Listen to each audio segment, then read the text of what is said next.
On today's program, we will air a lecture by Noam Chomsky entitled Confronting Empire. Also, a presentation by Alternate Focus titled Sabil, The Way. The Middle East peace conferences in the coming months of November, events in Lebanon and Iraq are all hot issues confronting the Middle East today.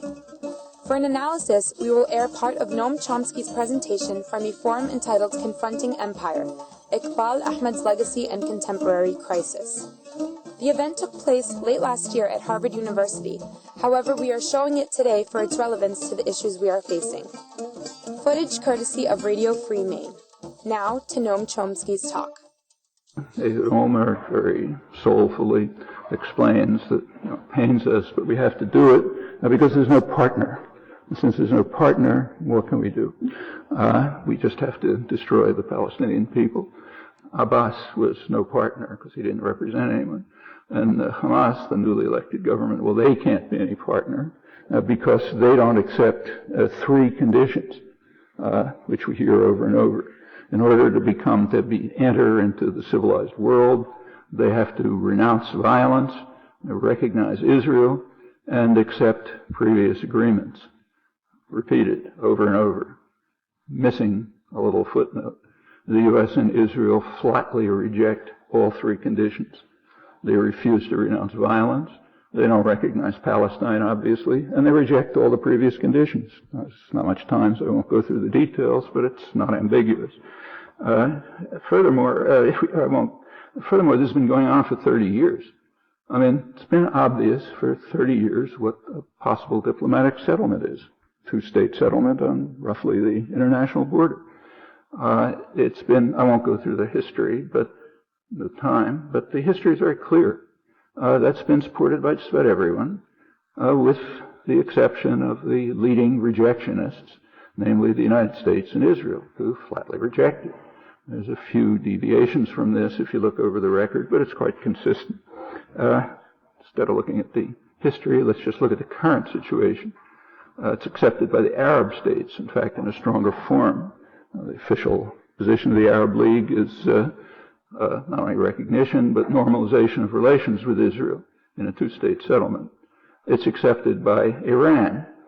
That apparently can't be reported here, but the supreme leader, the Ayatollah Khamenei, has declared officially, and this has been reiterated by other Iranian officials, that Iran accepts the Arab League position, namely normalization of relations with Israel in a two-state settlement. Well, that's unspeakable in a free and democratic society, so you don't see the report. Palestinians have accepted it for decades formally. The Hezbollah accepts it. They don't like it, but what their position is that if Palestinians accept this, they're not going to disrupt it. They're a Lebanese organization. Hamas has made it very clear repeatedly that they would agree to negotiate for a settlement in those terms if Israel would accept it, and if Israel would accept the truce that they had been honoring. They observed the truce for a year and a half while the Israeli attacks were going on, and they offered a long-term truce as a basis for negotiations for this settlement. So that, of course, the rest of the world almost entirely accepts it. So we're left with the rejection front, you and I, which are blocking it. And therefore there's no partner, and therefore the politicide, the destruction of the nation, has to go on. The U.S. rejectionism is, of course, not just words, but actions, which are implementing these proposals. And the purpose is not obscure. It's an attempt to realize what Israeli Arabists predicted should happen in 1948. Namely, I'll quote, "The refugees will assimilate elsewhere or will be crushed and die, while most of them would turn into human dust and the waste of society and join the most impoverished classes in the Arab world." That's pretty straightforward, and that's what the policies have been directed to ever since, including for the Palestinians within Israel, those left. In 1967, after the territories were occupied, this program was updated. It was expressed very lucidly by Moshe Dayan, this is the labor government, so-called doves, He was in charge of the occupied territories, and his advice to the cabinet in the early 70s was that we should tell the Palestinians in the territories that we have no solution for them. We have nothing to offer them. You will live like dogs, and those who want to leave will leave, and we'll see what happens, and we'll help it along if it doesn't happen by itself. So now we're just seeing an updating of all of this, nothing particularly new, not exactly what is presented to us by our free press and scholarship is by scholarship and so on, but that's what's happening. Well, let's turn to the next country, Lebanon. Lebanon has just endured its fifth U.S.-Israeli invasion in the last 30 years, brutal and destructive. The reasons for these invasions, if you look, have been primarily the connection with the Palestinians. So the worst of the invasions, 1982, which destroyed much of Lebanon, including a lot of Beirut, killed maybe 15 to 20,000 people. That was openly described in Israel as a war for the West Bank. What they wanted to do is prevent the increasingly embarrassing Palestinian offers of negotiation. And the way to do it was to drive the Palestinians out of Lebanon and to, if they could, impose a client regime and win control of the occupied territories. It wasn't particularly hidden. There was another version offered for American reporters, like, say, Thomas Friedman. That version was that Israel had, as he wrote, had to defend itself from Palestinian rocket attacks against northern Galilee. The slight problem with that is that there weren't any. In fact, the Palestinians had been observing a ceasefire despite the fact that Israel was, in fact, continuing to violate it, attacking Lebanon, often murdering lots of people, in an apparent pretext to elicit some action that could be used as an effort to elicit some action that could be used as a pretext for the planned invasion. When the pretext didn't come, they invaded anyway. First act was to bomb the Sabra Shatila refugee camps, later the scene of an infamous massacre. First bombing killed about 200 people, then they went on to destroy the rest. Well, that was 1982. Won't run through the rest. In the year 2000, Israel finally withdrew its troops from Lebanon. That was after 22 years of harsh, brutal, murderous occupation in violation of Security Council orders, but with the support of the boss, so it doesn't matter. Since their withdrawal, there have been plenty of border violations. UNIFIL, the UN forces, monitor them very closely, and they report daily, virtually daily, border violations, namely by Israel. Overflights, assassination of Palestinians, whatever they feel like doing. What about Hezbollah rockets? Well, they record none from the withdrawal up until 2006, with one possible exception, source undetermined. That's up to July 2006. Then on July 12th, Hezbollah captured 2 Israeli soldiers, another crime, huge outburst of indignation, tremendous assault, destroyed half of Lebanon again, killed nobody knows how many people, maybe 1,200 or so. More cynical fraud, pure, total fraud. I mean, for decades, Israel has been kidnapping Lebanese civilians, much worse than capture of soldiers, holding them as many of them as hostages, others just as prisoners, capturing them in the high seas, traveling from Cyprus to Beirut or in Lebanon, keeping many of them in secret prisons, prison torture chambers, reported in Israel and in Europe, but not here. Did anybody ever call for an invasion of Israel? I mean, think of that as a reversion to Nazism. No, we're allowed to do that. Our side can do whatever it likes. The conditions are for the weak, not for people who hold the clubs. That's a major principle of international affairs. So it's more cynical fraud. There was a reason for the invasion, undoubtedly. One reason was that Hezbollah offers the only meaningful support for Palestinians in the Arab world. There's enough reason to destroy them. And since they're completely embedded in southern Lebanese society, means you have to destroy the society as well. And the killing is going to go on for a long time. The last 3 days of the war, after ceasefire had been announced but not implemented, Israel just used all the munitions they had. Soldiers are reporting in Israel they were just told fire everything. In fact, the number of shells that were fired, they estimated about 160,000, as compared with the 1973 war, a major war, where there were less than 100,000. Southern Lebanon is now saturated with cluster bombs, over 1 million cluster bombs, mostly unexploded.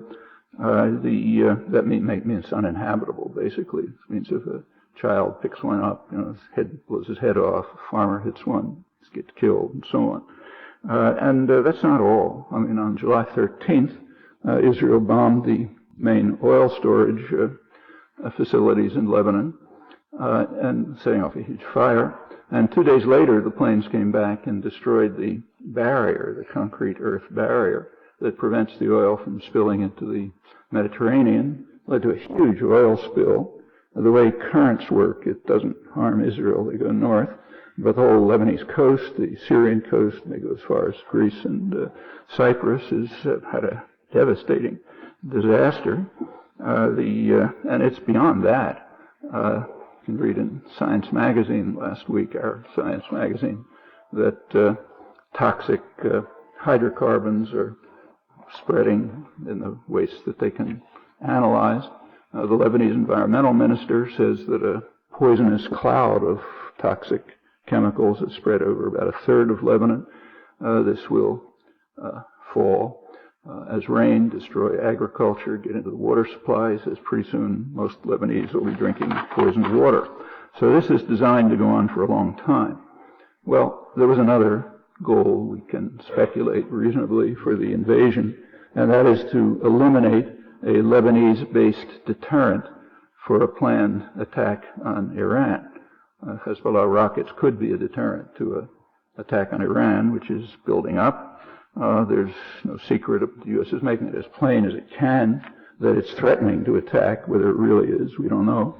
But it's certainly making it very plain that it threatens to attack. They just sent October 1st naval unit will be deployed to the Gulf. I won't go through the rest. You're familiar with it. The effect of these threats, there are two obvious effects of the threats, the U.S. Israeli threats to attack, which are incidentally in violation of the UN Charter, but we don't care about things like that. The two main consequences, immediate consequences, are first to deter negotiations, hold a gun to people's heads, unlikely to negotiate seriously. And the second effect is to harm the prospects for dissidents and reformers, because, of course, the threat of attack makes the regime harsher and gets people to support it. We're familiar with those dynamics. And they're complaining bitterly. So Shirin, Ebadi, Akbar, Ganji, and others are bitterly complaining that the U.S. threats are making it harder to pursue their efforts to carry out their reform and democratization in Iran. Now, that's further pursuit of the Messianic mission. There are options. These are all good things to do if you're trying to avoid a diplomatic settlement and to shift the confrontation to the arena of violence. And that's been going on for some time. I don't want to go on too long, but it's been known for a long time that there are diplomatic options, and there remain diplomatic options. Now, there is something that's technically called the international community, which supports the United States. But what's not pointed out is that that's a tautology. The international community is defined as the United States and anybody who supports it. So, of course, the international community supports the United States. It can't be otherwise. It doesn't have anything to do with the world, So, in fact, if you look at, say, Europe, the region of the world that's most supportive of the United States, recent polls show that when Europeans are asked to rank countries as the greatest dangers to peace, of the countries listed, the United States is way on top. Iran is far below, and others like Russia, China, invisible. But that's just Europeans. It's not the international community. If you go outside of Europe, say to the non-aligned countries, I mean, they're totally excluded from the international community, always have been. They forcefully, for years, have been supporting what they call Iran's inalienable right to enrich uranium, so that excludes them from the international community. What about the neighboring countries? There, it's a bit of a surprise, I think. So in Pakistan, Turkey, and Saudi Arabia, where the populations aren't in love with Iran and certainly don't want to have it to have nuclear weapons, polls reveal that a considerable majority would prefer a nuclear-armed Iran to any military action. So therefore they're excluded from the international community too. In fact, the international community is just us. In fact, it's not even us, because as far as we can tell, the U.S. military is strongly opposed, and from whatever leaks there have been, apparently U.S. intelligence is opposed. But there is a small clique in Washington who has a very narrow hold on power and is deeply authoritarian and has created an immense catastrophe, even for their own interests. And it's conceivable that, crazy it is as it is, they might decide that the only thing they can do is just hit the system with a sledgehammer and see if something works. Well, maybe, but it could be really disastrous. Finally, come back to Eqbal. The last years of his life, when he went back to Pakistan, were devoted primarily to trying to develop a secular liberal university, Khalduniya University, which he hoped would stem the tide of radical Islamism that had been initiated under the Zia dictatorship, which was backed by the United States, which created a network of madrasas and killed the school system. And Eqbal and others, like his friend Pervez Hudboy, have been trying hard to reverse this. Well, that didn't work. Secular university didn't work. He died with his main project not off the ground. The government wouldn't allow it. That's one contribution of the United States to radical Islamism. There are many others. And also to destruction of the culture of the regions. So take Iraq. The invasion of Iraq is, as you're aware, led very quickly to the looting of the National Museum, destroying precious artifacts, manuscripts, others going back thousands of years. U.S. military bases were placed in major archaeological sites. About 80%, it's estimated about 80% of the Sumerian sites have probably been destroyed. And so it continues. The treasures of Western civilization are being destroyed. That's why Iraqis compare what's happening now to the Mongol invasions in the 13th century, which destroyed Baghdad. This is finishing it up for them. What about elsewhere?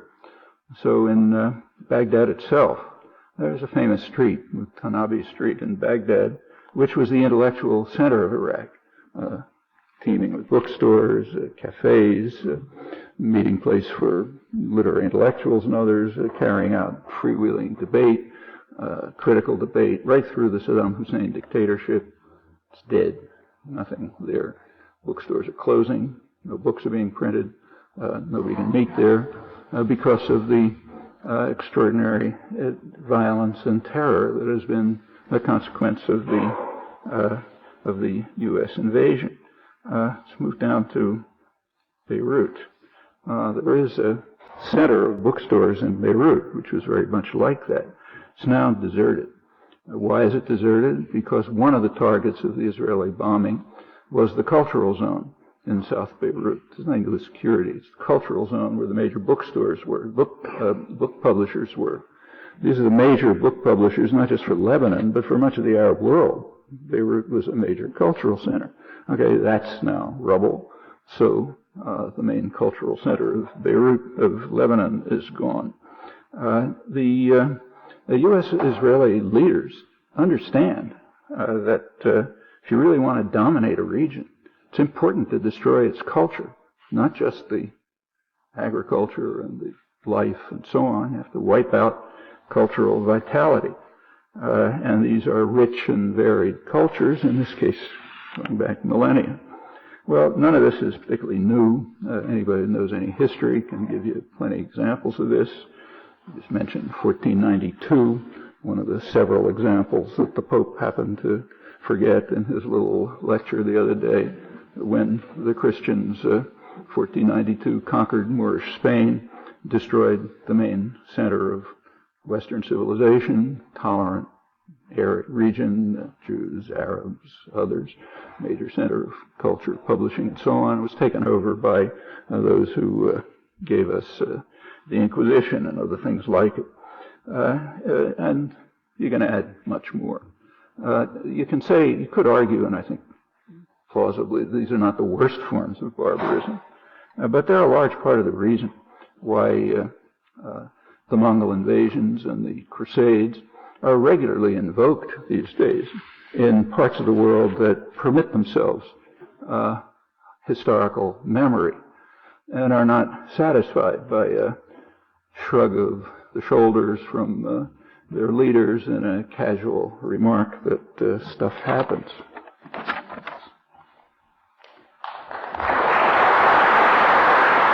That was Noam Chomsky, part of Eqbal Ahmad's legacy lecture series entitled Confronting Empire. We'll be back with Sabil after this short program ID. You are watching The Arabic Hour, a program of news, views, culture, cuisine, and the Arab American experience. To view today's program or any of our previous programs, log on to www.arabic.hour.org.